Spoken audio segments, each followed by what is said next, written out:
अस्सलाम वालेकुम। आपका वेलकम है मेरी क्लास 7th में chapter first nutrition in plant. देखिए, आपने 6th क्लास में पढ़ा होगा carbohydrate, protein, fat, vitamin and mineral और कंपोनेंट फैट जो होते हैं वो एक न्यूट्रिएंट कहा जाता है उन्हें।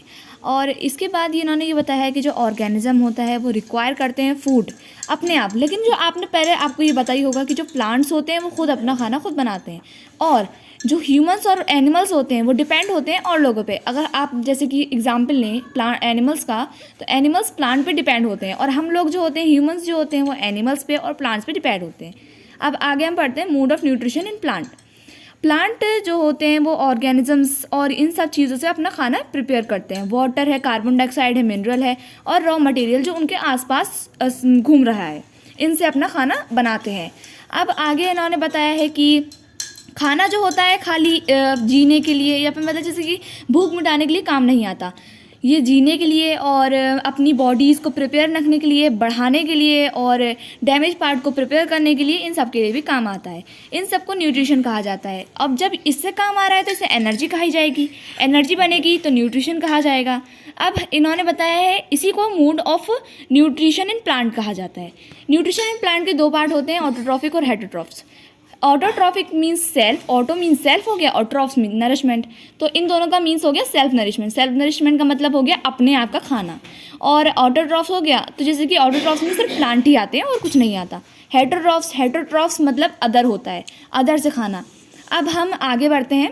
जो पहली है उन्होंने ये पूछा है कि जो रॉ मटेरियल है और प्लांट की जो फैक्ट्री है, फूड फैक्ट्री, वो कहाँ पाई जाती है। अब हम पढ़ते हैं।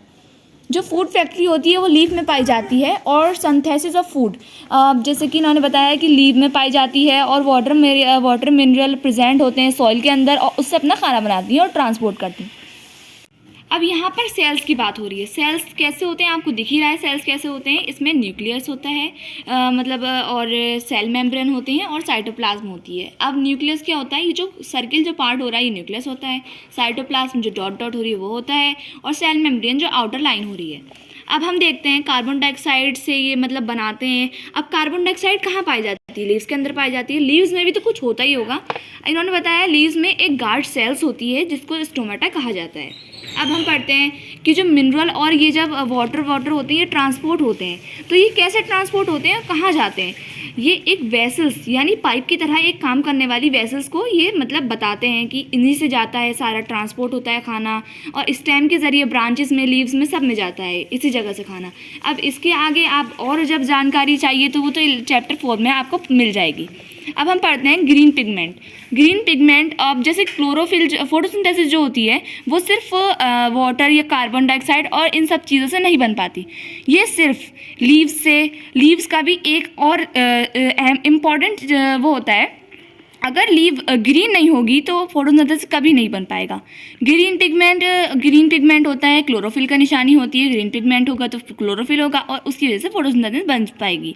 अब जब क्लोरोफिल किस लिए होता होगा, आप सोच रहे हो क्लोरोफिल क्यों होगा। क्लोरोफिल इस वजह से होता है कि उसकी वजह से हेल्प होती है कैप्चर करने में, एनर्जी में, सनलाइट कैप्चर करने में इनको मदद मिल जाती है क्लोरोफिल से। अब फोटोसिंथेसिस का मीन्स, फोटो मीन्स लाइट हो गया, सिंथेसिस टू कंबाइन, इन दोनों को कंबाइन कर देंगे। अब क्लोरोफिल चाहिए, सनलाइट चाहिए, कार्बन डाइऑक्साइड चाहिए, वाटर, और बहुत सारे अलग अलग प्रोसेस चाहिए जिसकी वजह से हम फोटोसिंथेसिस बना सकते हैं। जो सन होती है वो सबको मिलती है, उसकी सोर्स होती है, मगर वो एनर्जी होता है एक लिविंग ऑर्गेनिज्म के लिए। अब हम पढ़ते हैं, अगर हम इमेजिन करें अर्थ पे अगर फोटोसिंथेसिस नहीं होती तो क्या होता। अगर आप इमेजिन करें अपने आप का, तो ना तो फोटोसिंथेसिस की वजह से खाना बन पाता, प्लांट मर जाते तो ऑक्सीजन नहीं मिलती, हम लोग भी मर जाते और हमें खाना भी नहीं मिल पाता। एनिमल नहीं जी पाते, एनिमल सिर्फ प्लांट खाते हैं ना। अब हम पढ़ते हैं लीव्स के बिसाइड में फोटोसिंथेसिस बनाने की एक वो होती है, क्षमता होती है उनकी, और green part of the plant की ही वजह से फोटोसिंथेसिस बन पाती है। ग्रीन स्टेम होगा या फिर ग्रीन ब्रांचेस होगी, डेजर्ट, मगर जो डेजर्ट प्लांट्स होते हैं उसमें ये सब नहीं होता। तो वो क्या होता है, अगर ये सब नहीं होता, स्पाइंस होते हैं और बहुत सारी चीज़ें होती हैं, तो इसकी वजह से क्या होता है कि उनको बहुत ज़्यादा रिड्यूस हो पाता है लॉस वाटर, बहुत कम पानी उनका रिड्यूस हो पाता है। अगर हम बात करें फोटोसिंथेसिस की लीव्स के बारे में, तो लीव्स बहुत ज़्यादा वो करता है।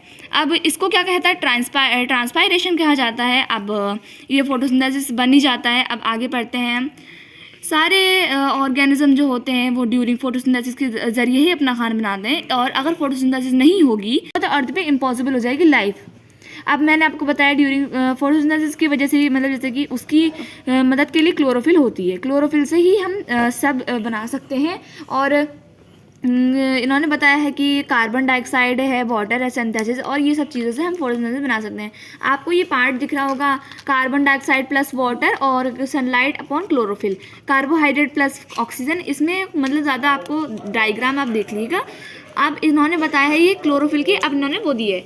मैंने आपको यहाँ बताया था कि लीव्स के अंदर, इस पार्ट में आपको मैंने बताया था कि जो लीव्स के अंदर भी गार्ड सेल्स होते हैं, स्टोमेटा होती है, इसकी वजह से कार्बन डाइऑक्साइड बनती है, इसी की वजह से फोटोसिंथेसिस भी बनता है। अब आपको यहाँ दिख जाएगा ये क्लोरोफिल है। अब इसके नीचे जो पार्ट जा रहे हैं ये गार्ड सेल्स है, और ये स्टोमेटा है, स्टोमेटा, ठीक है। अब स्टोमेटा ओपनिंग, स्टोमेटा तो यहाँ पर आपने देखा कि ये स्टोमेटा है, अब यहाँ पर स्टोमेटा ओपनिंग देखेंगे। इसी की वजह से, स्टोमेटा ओपनिंग की ही वजह से आप मतलब बना सकते हैं, और इसी से खाना बनता है इन लोगों का। अब जब फोटोसिंथेसिस होती है, इनका खाना जब बनता है तो क्या रिलीज़ होती है, ऑक्सीजन रिलीज़ होती है, और इसकी वजह से कार्बोहाइड्रेट बनता है, और कार्बोहाइड्रेट स्टार्च जाके बन जाता है। इन्होंने बताया आखिर में स्टार्च भी कार्बोहाइड्रेट ही होता है।